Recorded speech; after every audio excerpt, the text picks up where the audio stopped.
Boris Johnson का Putin पर बहुत बड़ा आरोप। पुतिन ने मुझे मिसाइल से उड़ा देने की धमकी दी थी, बोरिस जॉनसन ने कहा। वॉर से पहले पुतिन ने फोन पर धमकी दी थी, बोरिस जॉनसन ने कहा। पुतिन ने कहा था, मैं तुम्हें दुख नहीं पहुंचाना चाहता। I don't want to hurt you but it will not take more than a minute, कहा था पुतिन ने। इस बात का खुलासा किया है बोरिस जॉनसन ने। पुतिन ने कहा था बस एक मिसाइल और 1 मिनट लगेगा और तुमको ज्यादा तकलीफ नहीं होगी। पुतिन ने यह बात कही थी, बोरिस जॉनसन ने अब इस बात का रेवलेशन किया है। जरा देखिए, यह खबर बहुत अहम है। यह जंक्चर, वॉर का यह जंक्चर रशिया और यूक्रेन के बीच में जहां खड़ा हुआ है। और आपको यह भी बता दूं, यूनाइटेड स्टेट्स की तरफ से एक बहुत बड़ा बयान यूनाइटेड किंगडम को लेकर आया है कि यूनाइटेड किंगडम की आर्मी, यूनाइटेड किंगडम की मिलिट्री माइट अब वैसी नहीं रह गई कि वो खुद की और अपने सहयोगियों की हिफाजत के लिए एक आश्वासन पैदा कर सके।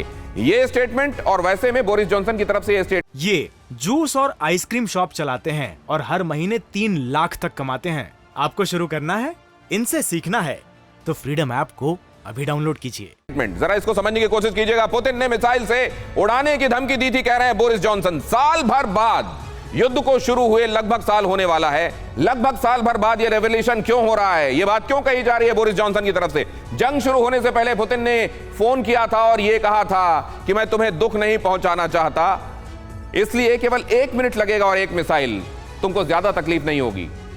मिसाइल से ब्रिटेन उड़ाने में सिर्फ 1 मिनट की बात कही गई थी। यूक्रेन के नेटो में शामिल होने को लेकर पुतिन नाराज थे और इसलिए बोरिस जॉनसन को लेकर यह बात कही गई थी। बोरिस जॉनसन ने अब 1 साल बाद इस बात का खुलासा किया है। ये रेवलेशन इस वक्त क्या कहता है आलोक सर?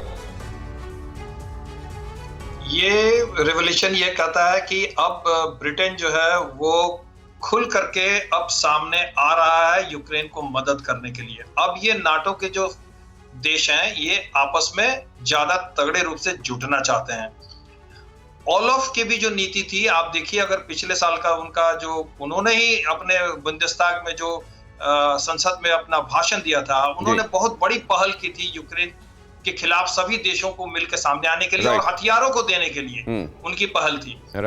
और जब उन्होंने टैंक दिए और अब जब हवाई जहाज की मांग आ रही है तो पीछे हट रहे हैं क्योंकि वो धीरे धीरे आगे बढ़ना चाहते हैं। अचानक बड़ा कदम, ठीक है। और ऐसे में ठीक है, बोरिस जॉनसन की तरफ से ये बात तो सामने आ रही है सर, लेकिन यूनाइटेड किंगडम अब उतना मजबूत नहीं रह गया कि वो अपनी और अपने सहयोगियों की सुरक्षा को लेकर आश्वासन का भाव पैदा करे। निनाद सर, ये स्टेटमेंट भी जरा समझना चाहता हूं, क्या कहता है यूनाइटेड स्टेट्स? कह रहे हैं मेरे को पता नहीं कौन से ऑफिसर ने ये स्टेटमेंट किया है।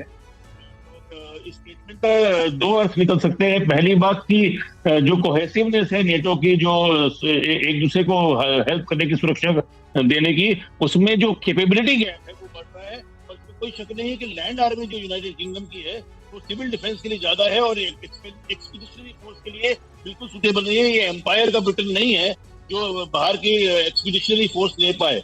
और जहां तक दूसरा इसमें सवाल ये उठता है कि क्या ये अमेरिका कहता है, एक इशारा है कि वो हमेशा ब्रिटेन के डिफेंस पे खर्चा नहीं करेगा? सर, मैं आपके लिए खबर पढ़ देता हूं क्योंकि आप ये कह रहे थे कि किसने कहा है, the British army is no longer considered to be a top level fighting force following years of cuts. A senior US general has reportedly warned. Senior US general has said this. Right. So I think that lends a lot of credibility to the whole comment. To come back to the point, British expeditionary power कम हो गया है और British इसी, अगर हम सचमुच में देखें तो ब्रिटेन है क्या? ब्रिटेन सिर्फ अमेरिका का एक मिसाइल बेस है। अब ब्रिटेन की वो जो हैसियत थी वो सब खत्म हो गई है। अमेरिका ये एक हिंट कह रहा है कि अब वो खर्चा ब्रिटेन की सुरक्षा पे नहीं करना चाहता, ब्रिटेन ने खुद सुरक्षा पे ज्यादा खर्चा करना पड़ेगा। ये जूस और आइसक्रीम शॉप चलाते हैं और हर महीने 3 लाख तक कमाते हैं। आपको शुरू करना है, इनसे सीखना है तो फ्रीडम ऐप को अभी डाउनलोड कीजिए।